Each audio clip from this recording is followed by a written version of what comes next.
Hey guys, welcome back to my channel. मैं अनुराधा स्वागत करती हूँ हमारे इस चैनल पे लर्न दी अनलर्न। कंटिन्यू करेंगे हमारी प्रीवियस सीरीज को जो हमने स्टार्ट करी थी last time, fundamentals of accounting concept. यहाँ पर अकाउंटिंग के कंसेप्ट को हम लोग रूट से, बेसिक से, बॉटम लेवल से स्टार्ट करेंगे, मतलब अंडरस्टैंड करेंगे, ताकि आगे जब आप बड़े बड़े कंसेप्ट या टॉपिक्स को पढ़ रहे हो, चैप्टर्स को पढ़ रहे हो, तो बीच बीच में आपको ये कंसेप्ट डिस्टर्ब ना करे। मतलब आपको ये नहीं लगे कि यार ये कौन सा कंसेप्ट है, ये तो आता ही नहीं है, ऐसा कुछ ना फील हो, इसके लिए हमने ये सीरीज को स्टार्ट किया हुआ है। एनसीईआरटी बेस्ड सीरीज है, बहुत ही इंपॉर्टेंट है। सीबीएसई वाले स्टूडेंट्स वगैरह इसको फॉलो करते हैं। इन सारे बच्चों के लिए हेल्पफुल है जो भी ये सारे एग्जाम्स को अटेम्प्ट कर रहे हैं। जितने भी आप कॉमर्स के बच्चे हो, आपको हर एग्जाम में ऐसे एमसीक्यूज पैटर्न्स में क्वेश्चन रिलेटेड मिल ही जाएंगे। ठीक है, उसके बाद में ये हमारा आज का जो कंसेप्ट है that is a conservatism concept 2। इसके पहले वाला जो कंसेप्ट 1 मैंने बिजनेस एंटिटी किया था, उसका लिंक मैं आपको आई बटन में दे दूंगी, तो आप आई बटन में क्लिक करके वो वाला देख लेना। इकोनॉमिक्स के भी लेक्चर्स डाले हुए हैं, काफ़ी आगे तक हम लोग आ गए हैं, उनके भी लिंक्स मैं आपको दे दूंगी। आप श्योर से उन लेक्चर्स को भी देखिएगा, आपके लिए वो सारी चीज़ें बहुत हेल्पफुल रहने वाली है। उसके अलावा लाइक, शेयर, कमेंट और फीडबैक ये याद से करना है, ताकि मुझे पता चलता रहे कि आपको क्या क्या नीड है, उस नीड के हिसाब से हम वो चीज़ को बनाएंगे। क्योंकि जो बच्चों को चाहिए वो बनाऊंगी, वो आप देखोगे तो ही आपको और मुझे इन लेक्चर्स को रिकॉर्ड करने में मज़ा आने वाला है। बाय द वे मैं ये तीसरी बार रिकॉर्ड कर रही हूँ, 2 बार पता नहीं क्या हो गया सिस्टम में, तो रिकॉर्ड ही नहीं हुआ। So this is again I am recording for the third time, not to worry. अच्छे से अंडरस्टैंड करेंगे कि ये कंजर्वेटिज्म वाला कॉन्सेप्ट क्या बोलता है। Let us begin. So prudence concept, अब इसको हम लोग प्रूडेंस कंसेप्ट भी बोलते हैं, इसी को हम लोग कंजर्वेटिज्म कंसेप्ट भी बोलते हैं, और इसी को हमने नाम दिया है प्ले सेफ। मतलब बंदा एक ही है पर नाम उसके 3 है, चुन्नू, मुन्नू और टिन्नू, जो भी आप समझ लो। अगर मैं आपको एकदम सिंपल वर्ड्स में, लेमैन लैंग्वेज में अगर सिर्फ इतना बताऊं कि मिस 1 मिनट में 1 सेकंड में बता दो कि कंजर्वेटिज्म या प्रूडेंस क्या होता है, तो बच्चों कंजर्वेटिज्म प्रूडेंस का यही मतलब है कि हमारे बिजनेस में हमें प्रॉफिट और लॉस, ये 2 चीज़ होती है। तो ये कंसेप्ट बोलता है कि फ्यूचर में आपको जो जो भी लग रहा है कि ये मुझे लॉस करने वाला है, इन सबको बुक्स ऑफ अकाउंट्स में लिखो, रिकॉर्ड करो। भाई लॉस होने वाला लग रहा है ना, लिख दो फटाफट। और बोलता है कि जितने भी मुझे प्रॉफिट होने वाला है उसको मत लिखो, नहीं लिखना है, प्रॉफिट को लिखना नहीं है। ये सिर्फ बोलता है कि भाई लॉसेस को लिखो, फ्यूचर में हो चाहे नहीं हो। आज की डेट में लग रहा है ना, प्रेजेंट डेट में कि होने वाला है, तो you have to record this losses in your books of accounts. But the concept says कि you don't have to record profit until and unless it realize का मतलब जब तक वो चीज एक्चुअली में हैपन नहीं होती है तब तक हम लोग उसको लिखेंगे नहीं। प्रॉफिट लिखने के लिए प्रॉफिट का होना पहला एक्शन है, लिखना दूसरा एक्शन है, दूसरा उसका अटेम्प्ट है। लॉस के लिए लिखना पहला एक्शन है, होना उसका सेकेंड अटेम्प्ट है। समझ में आया? This is it, that's it, बस इतना ही कंजर्वेटिज्म या प्रूडेंस बोलते हैं।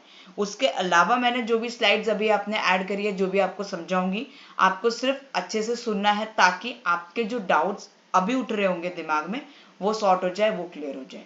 Clear with this?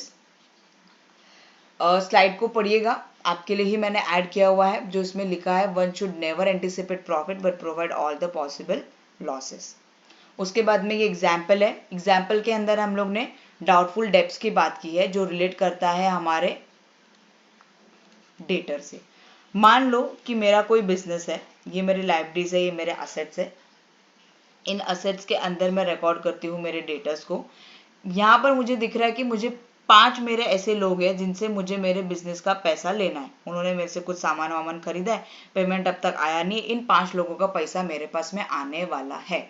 इतना समझ में आ गया सब लोग को? Very good, you guys are doing great. अब मैंने बोला कि ये 5 में से 2 लोग तो मुझे कंफर्म पैसे दे देंगे, ठीक है, ये मेरा प्रॉफिट जैसा है, तो इसको मैं रिकॉर्ड नहीं करूंगी। हाँ, ये पर ये जो 3 लोग हैं ना, ये भाई साहब थोड़ा सा अपना 19-20 खर्चा करेंगे कि हमको पैसा देने वाले नहीं है।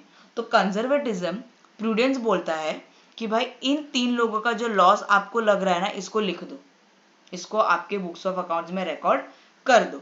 हो सकता है कि ये 3 में से मुझे 2 लोग पैसा दे भी दे, केवल एक नहीं दे, बट फिर भी कंजर्वेटिज्म बोलता है कि ये दो लोग जब देंगे तब आप रिकॉर्ड कर देना ना, आपके पास में प्रॉफिट के लिए तो हमने इसीलिए तो कंजर्वेटिज्म का कंसेप्ट बनाया, बट एक लोग ने तो नहीं दिया ना, रिकॉर्ड हमने 3 का किया।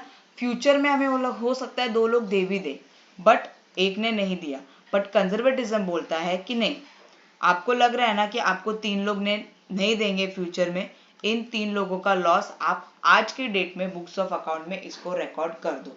This is it. ये एग्जाम्पल समझ में आ गया तो कंसेप्ट समझ में आ गया, नहीं समझ में आया तो लेक्चर को रिवाइंड करके फिर से सुनिएगा मैंने क्या क्या बोला है। ओके, फिर भी कोई डाउट हो तो कमेंट सेशन में बताना, नेक्स्ट कंसेप्ट में मैं इसको फिर से थोड़ा सा बता दूंगी या जो भी कमेंट्स रहेंगे वो सॉर्ट कर दूंगी। Company should record all the anticipated losses but should not record the profit only after realizing or calculating the net income or net loss. ये कैसे काम करता है उसकी मेथड दी हुई है, ये उसके प्रोज है कॉन्स है, because every coin has a two side, positive और नेगेटिव।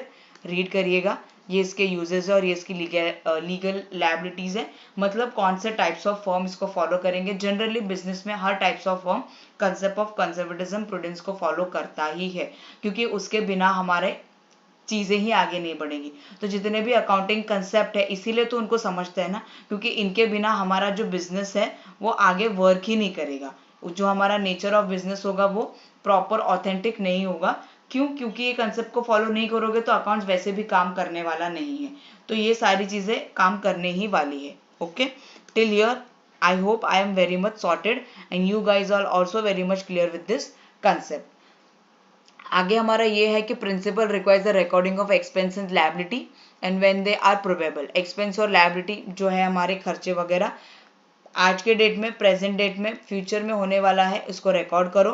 प्रॉफिट जो है फ्यूचर में हो नहीं हो, जब होगा एक्चुअली तब हम उसको करेंगे रिकॉर्ड, उसके पहले इसको don't touch me touch me touch me.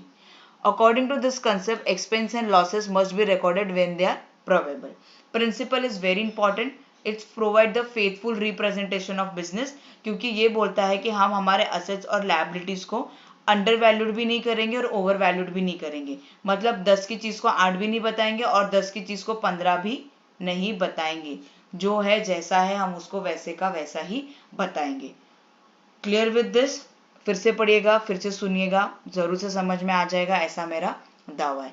Channel पे नए आए हो, पहली बार आए हो, सब्सक्राइब कीजिएगा, बेल आइकन दबाइएगा, न्यू लेक्चर आते ही आपको नोटिफिकेशन मिल जाए। पसंद आया हो तो लाइक कीजिएगा, नहीं पसंद आया तो डिसलाइक भी कर सकते हो, मुझे डिसलाइक यहाँ से दिखेंगे। आपके जो भी फीडबैक रहेंगे वो मुझे बताना, ताकि उस हिसाब से हम हमारे आने वाले कंसेप्ट पे, लेक्चर्स पे काम कर सके। इकोनॉमिक्स वगैरह की सीरीज भी स्टार्ट की है, प्लीज याद से देखिएगा। Last but not the least, हमारा ब्यूटीफुल कोट, समय बहरा है किसी की सुनता नहीं, बट अंधा नहीं है सबको देखता है। आज आपके साथ कोई बुरा कर रहा है या आप किसी के साथ बुरा कर रहे हो सकता है कि टाइम सुन नहीं रहा हो, बट टाइम देख तो रहा है। दुनिया गोल है, घूम के आपके पास में ही ये सारी चीजें आएंगी, इसीलिए किसी को उतना ही परेशान करो, किसी का उतना ही बुरा करो जितना कि जब आपके पास में आए तो आप उसको सह सको। जब तक कोशिश हो ये सारी चीजें करनी ही नहीं है, अपना डिसिप्लिन, अपनी हैबिट, अपने काम से काम रखो, बाकी किसी के फट्टे में टांग अड़ाने का ज्यादा नहीं। Clear with this? मिलेंगे नेक्स्ट लेक्चर में, तब तक के लिए हैप्पी लर्निंग। जय हिंद, जय Bharat. Thank you so much for watching.